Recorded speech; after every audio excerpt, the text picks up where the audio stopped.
Let me tell you about a man named David Langley. He was 63 when he decided to leave everything behind and move somewhere quiet. After 30 years of teaching high school literature in Sacramento, going through a messy divorce, and realizing his adult kids barely called anymore, he figured it was time for a change. Not a vacation, not a retirement home. He wanted peace, silence, solitude. So he did what any rational man going through an emotional breakdown might do. He opened a map, closed his eyes and pointed. His finger landed on a small green dot in the mountains of Oregon. A place called Grindlewood. He'd never heard of it. No big roads led there, no tourist attractions nearby. But when he looked it up, he found a real estate listing for a small log cabin just outside the town. It had no neighbors, sat on a 3-acre patch of woods, and cost less than a used SUV. Within 3 weeks, David packed up his life, sold his house, and made the drive north. When he first arrived, Grindlewood seemed nice.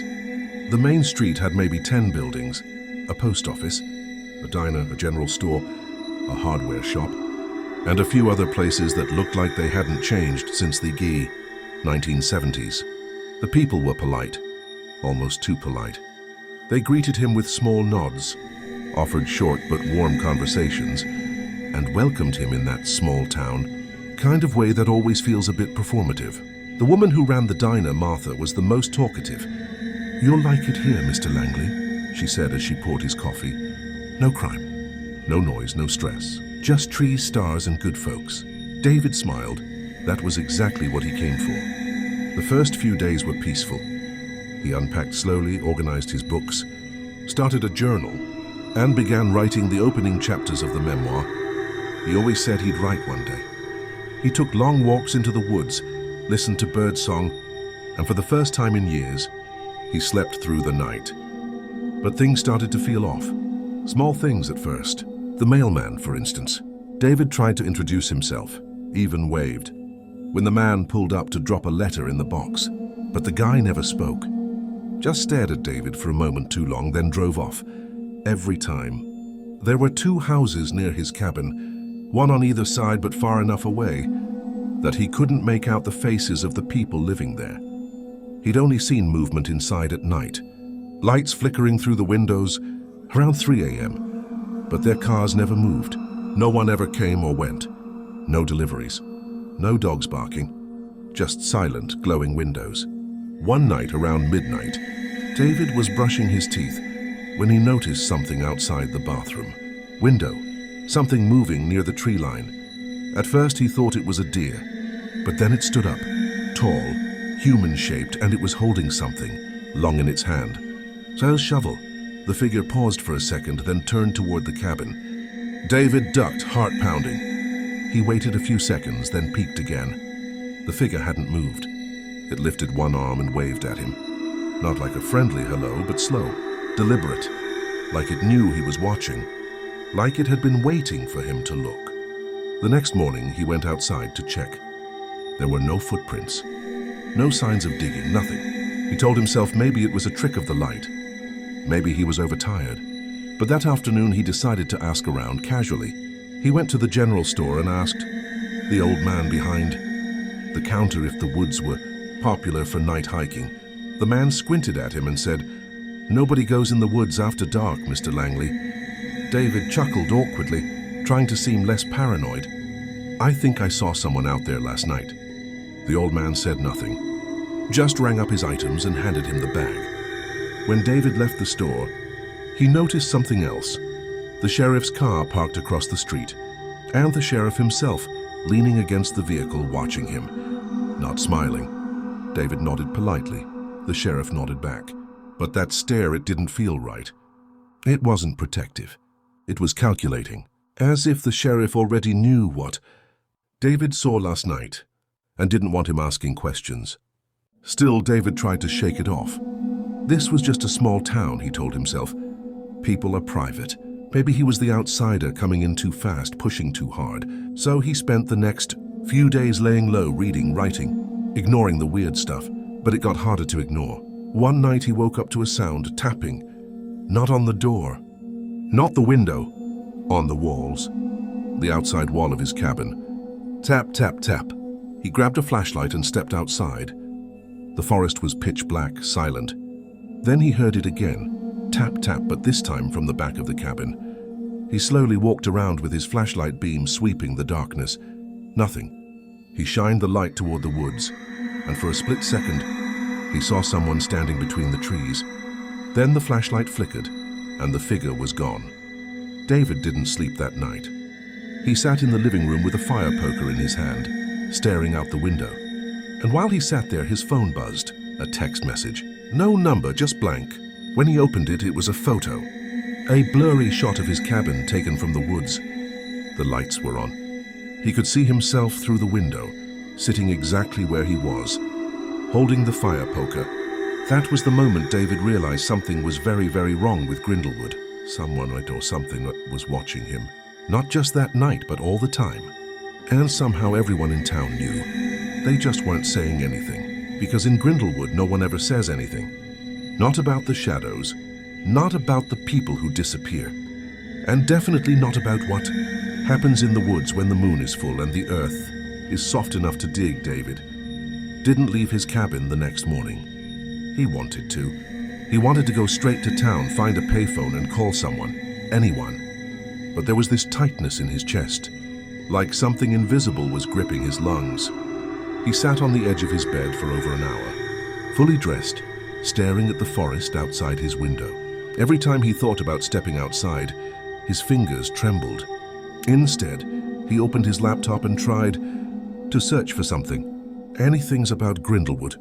There had to be a record of something. News articles, crime databases, a local blog. But everything he found was surface level. Small community, low population, peaceful.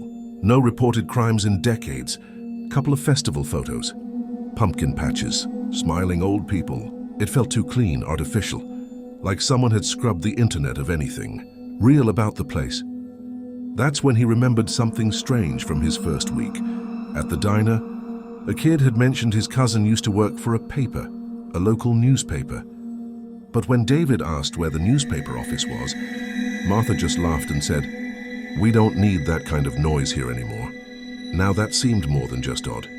He dug deeper, searching forums, then finally turning to an old Reddit post someone had emailed him. Years ago, a thread titled "Towns That Feel Off." He scrolled, hoping for nothing really. But near the bottom, buried in the middle of a long paragraph, one sentence made his blood freeze. "Whatever you do, don't stop in Grindlewood. People vanish there." There was no follow-up, no name attached, no comments. Just that one sentence. He read it over and over. People vanish there. He stared at it so long that he didn't even realize the sun had gone down. Then until his living room got dark. That night he triple-locked the doors. He shut the curtains, left every light on, but it didn't help. Around midnight the tapping started again. It was soft this time, gentle, like someone dragging their fingers along the wood. Paneling of the cabin, it circled the house, first at the front door, then the side windows, then the back porch. Then it stopped. Silence. David waited, heart pounding. 10 minutes passed, then 20. Just when he thought it was over, there was a knock. Not at the front door, but at the back window, the one above his kitchen sink. That window was at least 6 feet off the ground. David didn't move. He couldn't. He sat in his recliner, eyes locked on the hallway, his ears ringing from the pressure of adrenaline. Then came the sound of footsteps on the roof. Soft, measured. They moved from one end to the other, then stopped directly above him, and stayed there. He sat frozen in place until sunrise. When the light finally poured in through the curtains, he opened the door and stepped outside. The roof was clear. No footprints, no damage. But on the dirt near the back porch, someone had drawn a symbol. Just one. A perfect circle with an X through the center. It looked like it had been etched with a stick or a finger. He didn't recognize it, but something about it made his stomach twist. David finally made a decision. He couldn't stay. He had to get out, even if it meant walking miles into the next town. So he grabbed his bag, filled it with some food, a flashlight, and a hunting knife he'd never used before. But when he turned the ignition in his truck, nothing. Battery was fine. Gas tank was half full, but it wouldn't start. Not even a click. He slammed his hands on the wheel, fighting the urge to scream. Later that morning, he walked the 5 miles into town. It took him nearly 2 hours, and the whole time he felt like he was being followed, not by a person, by something else. When he got to the diner, Martha was there as always, smiling, warm, like nothing was wrong. He sat down, trying to look casual, but his eyes darted to the windows every few seconds. Finally, he asked, "Do you know where the sheriff is?"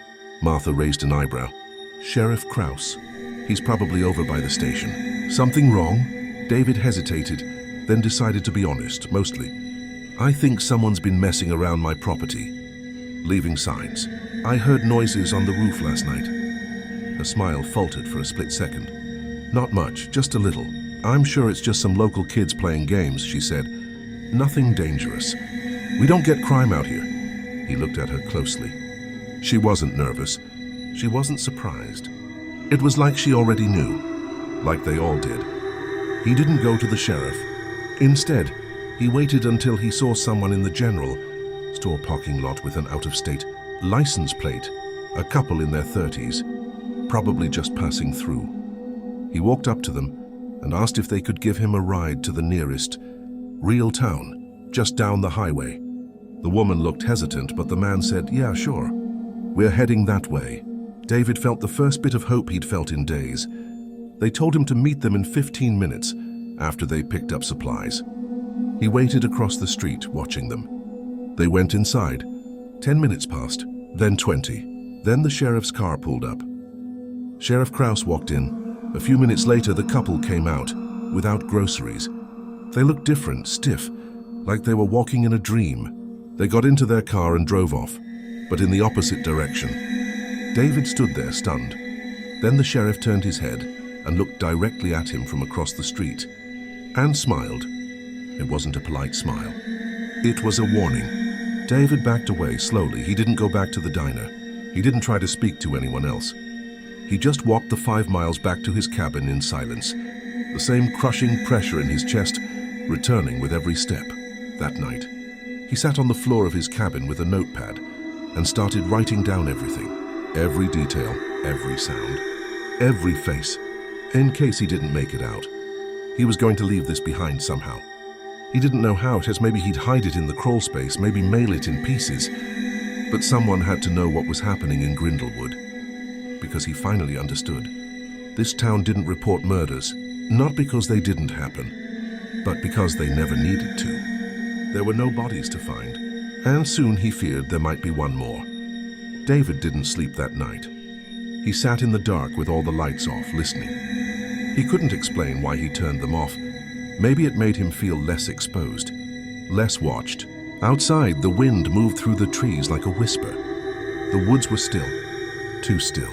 Every now and then he thought he heard something. A creak on the porch, a step in the gravel, but when he looked, nothing was there. The only real sound was the ticking of the clock on the wall, reminding him of every minute he was still alive. He knew now that he wasn't dealing with something normal. It wasn't just a creepy town or a sheriff covering up crime. No, this was bigger, older, deeper. Grindlewood wasn't just hiding something. It was protecting it, feeding it. He couldn't prove it, not in any official way, but his gut told him the truth. People didn't just go missing here. They were taken, swallowed by the forest and the silence, buried under layers of routine and politeness. The next morning, he decided to stop pretending. There was no help coming, no cavalry, no chance to call the FBI or write a blog post that would go viral. The internet didn't reach this place for a reason. No one outside cared, and no one inside wanted the truth to get out. But David wasn't ready to die in a town that smiled while people disappeared. He had to know what was really going on. If he couldn't escape, then at least he'd uncover it. Make it real, put words to it. Maybe that would be enough. So he returned to the crawl space under his cabin. The memory of what he'd found there still haunted him. The bracelet with a child's name, the pile of belongings buried in the dirt. This time he brought gloves, a small shovel, and a flashlight. He crawled into the space, ignoring the cobwebs and dust, and began to dig. It didn't take long before he hit something hard. Not metal, not wood, bone. It was small, human. A forearm, maybe. He kept digging. More bones, skulls, rusted jewelry, a broken tooth. By the time he stopped, there were at least 4 full skeletons, all of them children. He sat there for a long time, frozen, his hands shaking. He wanted to scream. He wanted to throw up. But instead, he started crying. Quiet, angry tears, not just for the kids, for himself, for getting stuck in this nightmare, for not leaving the moment things felt wrong. Then he noticed something else, a piece of fabric buried deeper in the dirt. He pulled it free. It was a shirt, still damp, fresh, and stitched on the collar was the name Langley. It was his shirt. He stared at it, horrified. He hadn't seen that shirt in weeks. Thought maybe he'd left it in a suitcase or the laundry. But it had been down here, in the dirt, with the bones, like someone was already preparing his place. That was when the floorboards above him creaked. Footsteps. Multiple. They moved across the living room, slow and steady, then stopped, directly above the crawlspace door. David turned off his flashlight and held his breath. The trap door opened. A beam of light pierced through, blinding him. Then came a voice. "Mr. Langley," said Sheriff Krause, calm as ever. "We need to talk." David didn't respond. He clutched the small shovel in his hand and waited. "I know you're upset," the sheriff continued. "But you found something you weren't supposed to. You poked around where you shouldn't." Another voice joined him, Martha from the diner. "David, it's not what you think," she said. "You have to understand, this place, it's different. It has rules." David finally spoke, his voice hoarse. "You're burying kids under my house." Martha sighed. "Not us. Not exactly. We don't choose who goes. That part isn't up to us." David crawled backwards, deeper into the shadows. "What the hell are you talking about?" he whispered. "The town," Krause said. "Grindlewood. It keeps itself alive. There's something in the soil, in the woods, in the air. It needs balance. If someone comes who doesn't belong, the balance tips. And it starts taking. That's just how it's always been." David's heart pounded in his ears. He couldn't believe what he was hearing. "That's insane." "No," Martha replied. "What's insane is pretending we can fight it. We tried years ago. People died. The town almost collapsed, but now we have order. We choose where it happens. We guide it. Keep it quiet, safe." "You mean you feed it?" David said. "You feed it, people." The sheriff didn't deny it. Better one person than a whole town. You should have left when you had the chance. David gripped the shovel tighter. Then another voice spoke, not from above but from behind him in the crawl space. A voice he didn't recognize. "You don't belong here." It was a child's voice. High-pitched, soft, but wrong. Echoing in a way no voice should echo in such a small space. David spun around with his flashlight, but there was nothing. Just dirt, bones, shadows. Then the flashlight flickered. And the crawl space was no longer empty. Faces, eyes, dozens of them, children, adults, all half-formed, floating in the dark like mist. Their mouths didn't move, but he could hear them. "Join us." The trapdoor above slammed shut. David screamed. The air grew cold, thick, impossible to breathe. The figures moved closer, but their feet didn't touch the ground. They surrounded him, reaching out, touching his arms, his chest, his face.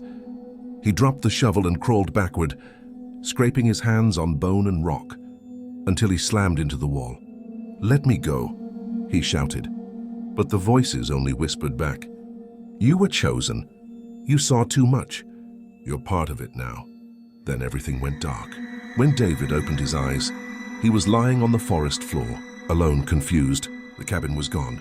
No road, no town, just trees, silent, still. He stood up, looked around, and realized something else was missing.